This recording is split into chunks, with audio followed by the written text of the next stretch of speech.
Assalamualaikum warahmatullahi wabarakatuh. Salam Om Swastiastu, Namo Buddhaya, salam kebajikan. Perkenalkan, saya Ismatul Maula dengan nomor induk mahasiswa 2308 1020 1002 dari Prodi Manajemen Fakultas Ekonomi dan Bisnis Universitas Jember. Di sini, saya akan memaparkan materi presentasi mengenai Multinational Capital Budgeting atau penganggaran modal multinasional, yang mana tugas ini dibuat untuk memenuhi tugas kuliah ujian akhir semester mata kuliah Manajemen Keuangan Internasional kelas B. Baik, adapun outline dari materi ini diantaranya yang pertama pengertian Multinational Capital Budgeting, kemudian yang kedua tujuan Multinational Capital Budgeting, yang ketiga faktor-faktor yang mempengaruhi Capital Budgeting, yang keempat perspektif anak perusahaan versus induk perusahaan, kemudian yang kelima langkah-langkah dalam Multinational Capital Budgeting, dan yang terakhir yang keenam yaitu metode-metode yang digunakan dalam pengukuran Multinational Capital Budgeting. Baik, yang pertama saya akan jelaskan terlebih dahulu apa pengertian dari Multinational Capital Budgeting atau yang disingkat dengan MCB. Jadi, MCB atau Multinational Capital Budgeting merupakan sebuah proses perencanaan dan alokasi sumber daya keuangan dalam konteks lingkungan bisnis dengan melibatkan berbagai perusahaan yang beroperasi di berbagai negara atau secara global. Dalam proses ini, perusahaan akan menilai apakah proyek investasi yang berada di luar negeri itu layak atau tidak untuk dilaksanakan, dan penilaiannya itu juga mempertimbangkan banyak faktor global, misalnya seperti nilai tukar, hukum dan regulasi, kebijakan pajak, serta berbagai kondisi sosial ekonomi di berbagai negara yang berbeda-beda. Selanjutnya, Multinational Capital Budgeting ini juga mencakup berbagai pengambilan keputusan terkait investasi, pembiayaan, maupun berbagai pengelolaan aset finansial di pasar global. Selanjutnya, saya akan jelaskan tentang tujuan dari Multinational Capital Budgeting atau MCB. Jadi, secara umum, tujuan utama dari MCB adalah untuk membantu perusahaan dalam mengambil keputusan investasi internasional yang paling menguntungkan dan yang paling minim resikonya. Ada dua poin utama yang menjadi fokus dalam tujuan ini. Yang pertama adalah mengoptimalkan alokasi modal.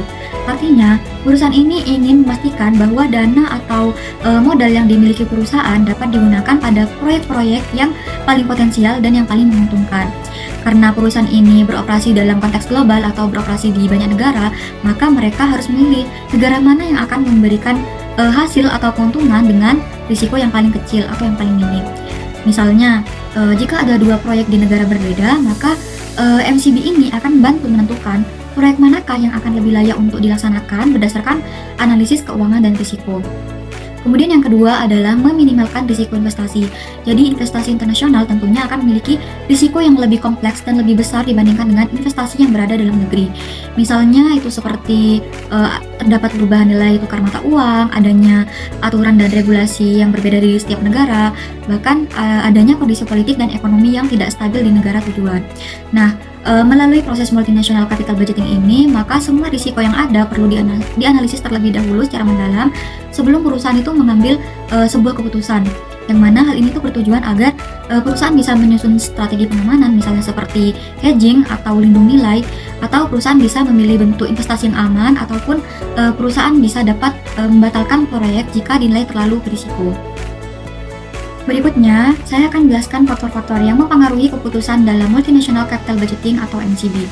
Nah, karena MCB ini dilakukan di lingkungan internasional atau dalam konteks global, maka keputusannya tidak hanya dipengaruhi oleh pertimbangan keuangan biasa, tetapi juga oleh berbagai kondisi yang ada dalam global atau secara menyeluruh. Jadi, ada beberapa faktor utama yang perlu diperhatikan, yaitu yang pertama adalah fluktuasi nilai tukar. Nilai tukar mata uang antar negara itu bisa berubah-ubah sewaktu-waktu. Jadi jika mata uang di negara tujuan itu melemah atau menguat secara tiba-tiba, maka keuntungan dari investasi juga bisa ikut berubah. Oleh karena itu, perusahaan harus mempertimbangkan risiko kurs sebelum memulai proyek investasi. Kemudian yang kedua adalah inflasi. Tingkat inflasi di negara tujuan investasi akan mempengaruhi biaya operasional dan daya beli masyarakat, sehingga semakin tinggi inflasi, maka semakin besar kemungkinan terjadinya kenaikan biaya produksi dan penurunan laba bersih. Kemudian yang ketiga adalah struktur penganggaran. Jadi setiap negara bisa memiliki sistem penganggaran dan pelaporan keuangan yang berbeda, sehingga hal ini itu dapat mempengaruhi perhitungan laba, pajak, dan arus kas yang diterima perusahaan. Kemudian yang keempat adalah blokade dana. Jadi ada beberapa negara yang memberlakukan pembatasan terhadap pengiriman keuntungan atau dana ke luar negeri. Artinya anak perusahaan mungkin tidak bisa secara bebas mengirim keuntungan ke induk perusahaan, sehingga adanya kebijakan ini itu bisa mempengaruhi keputusan investasi jangka panjang. Kemudian yang kelima adalah nilai sisa atau salvage value. Jadi nilai sisa ini adalah nilai jual dari aset proyek di akhir masa operasionalnya. Nilai ini bisa berbeda tergantung pada kondisi pasar lokal, kebijakan pemerintah, dan permintaan pasar. Kemudian yang keenam adalah biaya sosial. Jadi setiap investasi bisa menimbulkan dampak terhadap masyarakat, misalnya seperti pencemaran, pemindahan penduduk, ataupun berbagai konflik sosial. Maka biaya-biaya seperti ini juga harus diperhitungkan dalam MCB karena juga akan mempengaruhi reputasi dan keberlangsungan dari proyek. Dan yang terakhir adalah insentif dari pemerintah. Jadi pada kondisi tertentu pemerintah di negara tujuan dapat memberikan insentif dalam bentuk keringanan pajak, subsidi, atau bisa juga kemudahan perizinan, yang mana ini itu mendorong berlakunya investasi asing. Nah, faktor ini bisa menjadi daya tarik bagi perusahaan untuk menanamkan modalnya di negara tersebut. Jadi, kesimpulannya, sebelum perusahaan memutuskan untuk menjalankan sebuah proyek investasi di internasional, maka semua faktor ini harus dianalisis agar keputusan yang diambil tidak merugikan perusahaan di masa depan. Baik, yang selanjutnya adalah perbedaan perspektif antara anak perusahaan dan induk perusahaan dalam pengambilan keputusan investasi internasional. Jadi, ketika sebuah perusahaan itu beroperasi di lebih dari satu negara, maka keputusan investasi itu tidak hanya dipengaruhi oleh kondisi keuangan proyek itu sendiri, tetapi juga dipengaruhi oleh posisi dan kepentingan masing-masing entitas, baik itu dari anak perusahaan yang berada di negara tujuan maupun induk perusahaan yang berada di negara asal. Jadi ada beberapa faktor utama yang menyebabkan perbedaan sudut pandang antara keduanya. Yang pertama adalah diferensiasi pajak. Setiap negara tentunya memiliki kebijakan pajak yang berbeda-beda. Dari perbedaan pajak inilah anak perusahaan dan induk perusahaan bisa melihat keuntungan proyek secara berbeda karena beban pajaknya itu tidak sama.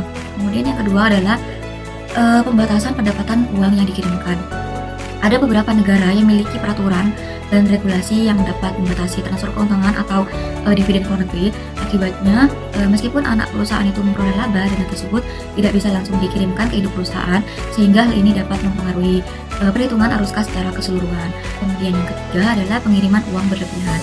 Nah, ada kalanya anak perusahaan itu mengirim dana dalam jumlah besar ke induk perusahaan, meskipun mereka itu masih membutuhkan dana untuk operasional lokal, sehingga adanya kebijakan ini dapat menimbulkan ketidakseimbangan dan bahkan mengganggu kelangsungan bisnis dari anak perusahaan. Kemudian yang keempat adalah pergerakan nilai tukar. Adanya fluktuasi nilai tukar mata uang dapat menjadi risiko utama dalam investasi internasional, yang mana keuntungan yang diterima anak perusahaan dalam mata uang lokal bisa menjadi lebih kecil atau bahkan lebih besar saat dikonversi ke mata uang induk, yang mana ini tergantung pada kondisi dari pasar valuta asing.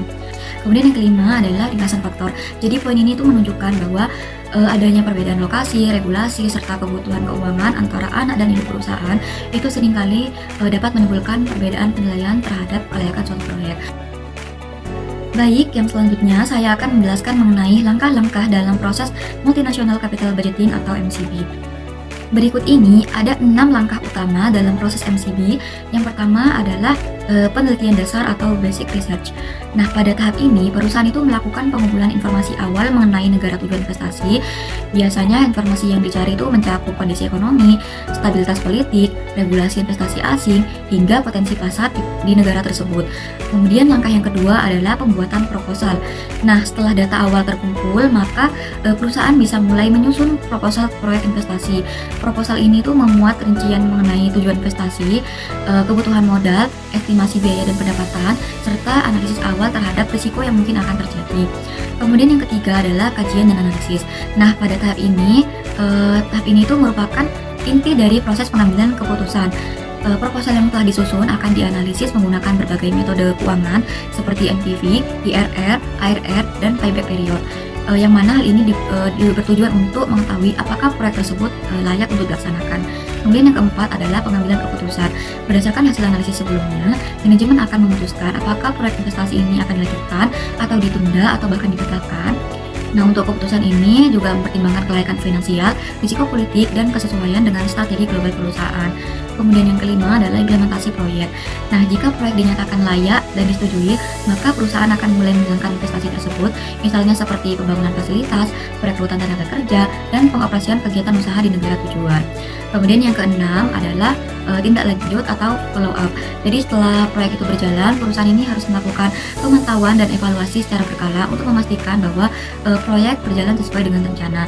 Jika ada penyimpangan atau kendala, maka perlu dilakukan penyesuaian agar tujuan investasi itu tetap tercapai. Selanjutnya adalah metode-metode pengukuran yang digunakan dalam multinational capital budgeting.